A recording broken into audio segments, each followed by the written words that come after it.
नमस्कार मित्रों, स्वागत है आप सभी का हमारे YouTube चैनल पलक टेक्निकल हब 22 पर। आज हम लोग बात करेंगे कक्षा 10 के प्रतिरोधों का समायोजन। प्रतिरोधों का समायोजन, प्रतिरोधों का समायोजन, समायोजन क्लियर।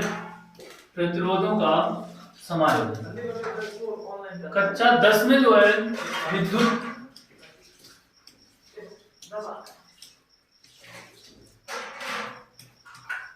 विद्युत टॉपिक से लिया गया है। विद्युत टॉपिक में आता है प्रतिरोधों का समायोजन, मतलब होता है कि प्रतिरोधों को किस क्रम में हम लोग समायोजित या लगा सकते हैं। तो इसमें मुख्यतः हमारे क्या आते हैं, दो प्रकार से होते हैं। नंबर 1 में आता है हमारा श्रेणी क्रम में,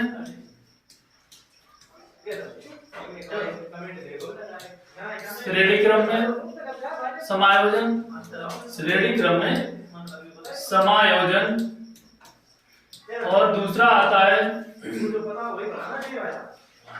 समांतर क्रम में समायोजन, समांतर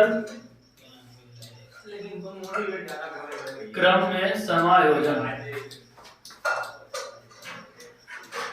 क्लियर। दो प्रकार से समायोजन किया जाता है। नंबर 1 हमारा आता है श्रेणी क्रम में और दूसरा आता है समांतर क्रम में समायोजन, ठीक है। तो इसमें हम लोग सबसे पहले जानेंगे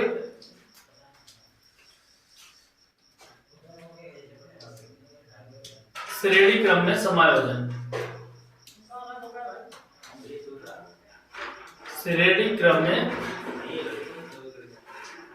श्रेणी क्रम में समायोजन,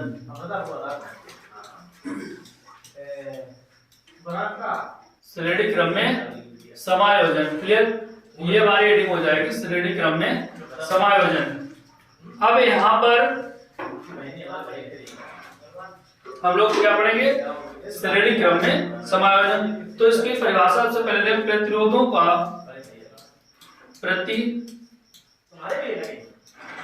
प्रतिरोधों का श्रेणी क्रम में, श्रेणी क्रम में संयोजन करना,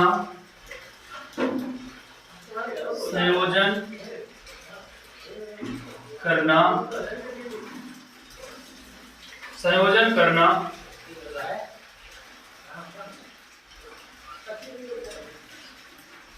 श्रेणी क्रम समायोजन कहलाता है। श्रेणी क्रम समायोजन कहलाता है, कहलाता है क्लियर।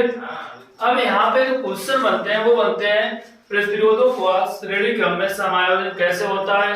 प्रतिरोधों के लिए श्रेणी क्रम का सूत्र का निगमन करिए, क्या ओम के नियम से हम श्रेणी क्रम का समायोजन कैसे कर सकते हैं। तो सबसे पहले हम लोग आज क्या देखने वाले हैं, श्रेणी क्रम का समायोजन। चलो नेक्स्ट हम आगे देखते हैं। जो इसका सूत्र होता है वो होता है R बराबर R1 plus R2 plus R3। तो समायोजन का जो सूत्र होता है R बराबर होता है R1 plus R2 plus R3। अब हम देखेंगे इसका निगमन कैसे होता है।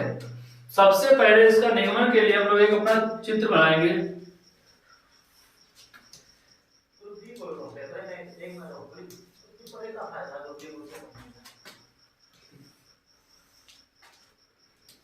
इसमें 3 प्रतिरोध लगाएंगे।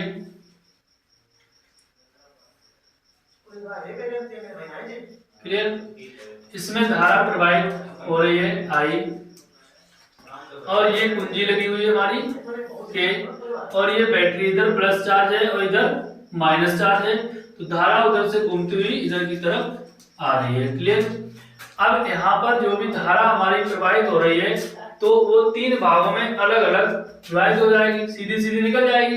तो यहाँ पे हम लोग D1 और D2 और B3 विभवांतर लिख देंगे। अब इसमें प्रतिरोधों का जो क्रम होगा वो क्या आ जाएगा, R1 R2 और R3। क्लियर।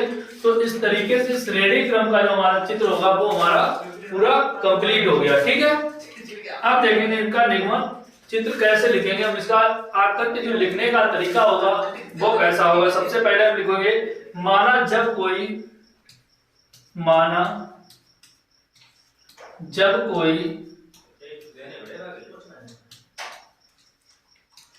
ठीक। माना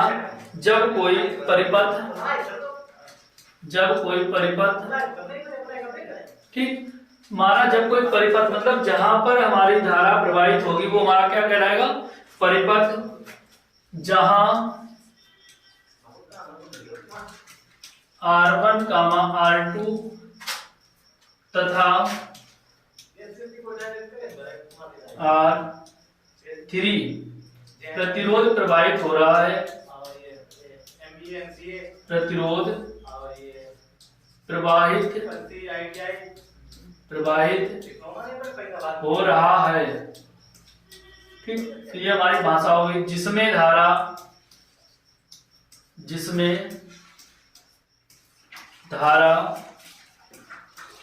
I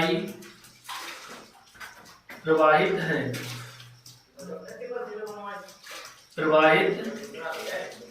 क्लियर। तो इसमें क्या है, धारा I प्रवाहित है जिनका विभवांतर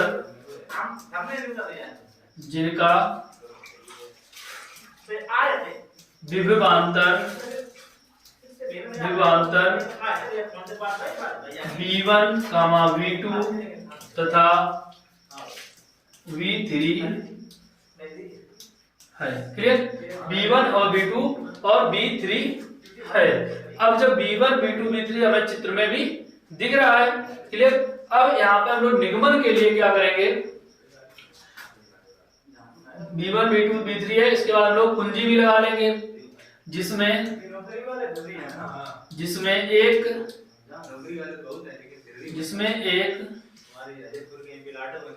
कुंजी के लगी हुई है, क्लियर। अब इस सूत्र के लिए हम लोग सूत्र का जब निगमन करेंगे तो उसके लिए क्या करेंगे, ओम के नियम के अनुसार,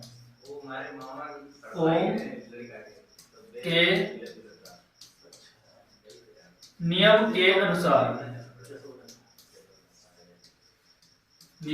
अनुसार। तो ओम का नियम क्या होता है, B बराबर IR। तो ये होता है B बराबर IR होता है ओम का नियम। तो जो हमें चित्र में दिया गया था इसमें दिया गया था B1, B2, B3। क्लियर। अब B बराबर IR। ठीक। अब इसमें B1 को अगर हम लेंगे तो इधर क्या आएगा, I तो धारा समान बह रही थी और प्रतिरोध हमारा R बनाएगा। इसके आगे लिख लेंगे B1 विभवांतर के लिए इसको समीकरण नंबर 1 डाल देंगे। फिर दूसरा लिखेंगे B2 बराबर IR2। B2 विभवांतर के लिए इसमें डाल देंगे समीकरण नंबर 2। इसी तरीके से B3 के लिए I×R3। यहाँ के लिए क्या लिखेंगे, B3 विभवांतर के लिए, तो इसको समीकरण नंबर 3 डाल देंगे। क्लियर। इतनी बात समझ में आई। तो ओम का नियम ये दिया गया है, इसमें हमने पूरे मान क्या लगा दिए, B1 बराबर, B2 बराबर, B3 बराबर। तो अब हमसे पूछा क्या गया, तो यहाँ लिखेंगे परिपथ में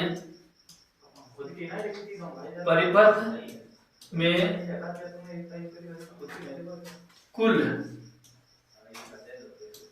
विभवांतर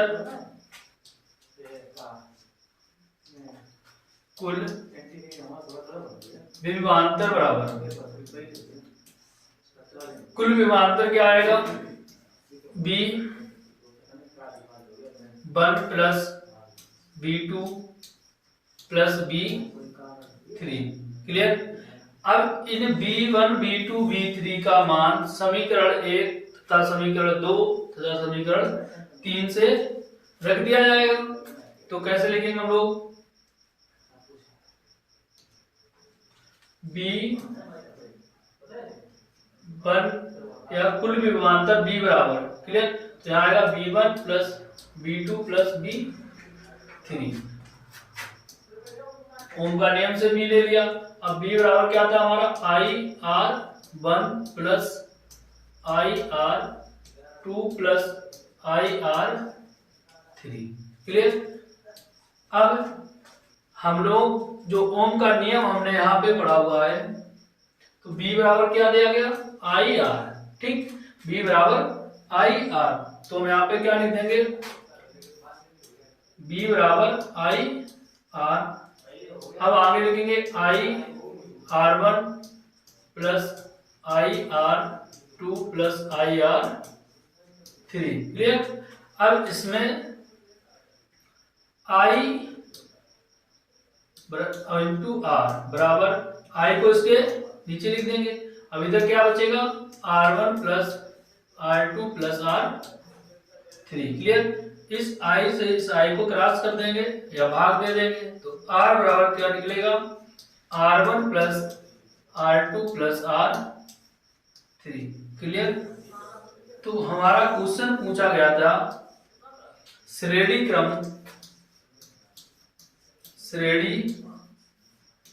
क्रम के लिए सूत्र। क्लियर। जो श्रेणी क्रम का सूत्र होता है वो होता है R बराबर R1 plus R2 plus R3। Question बनता है कि परिपथ में श्रेणी क्रम से जोड़े जाने के लिए सूत्र का निगमन करिए। तो इस प्रकार हमारा क्या हो गया, श्रेणी क्रम सूत्र का निगमन पूरा हो गया। अब दूसरा हमारा क्या दिया गया था, समांतर क्रम। तो यहाँ पे दूसरा हमारा क्या दिया था, समांतर क्रम है। हम लोग नेक्स्ट वीडियो में अपना देखेंगे कि समांतर क्रम का सूत्र का निगमन कैसे होता है। क्लियर।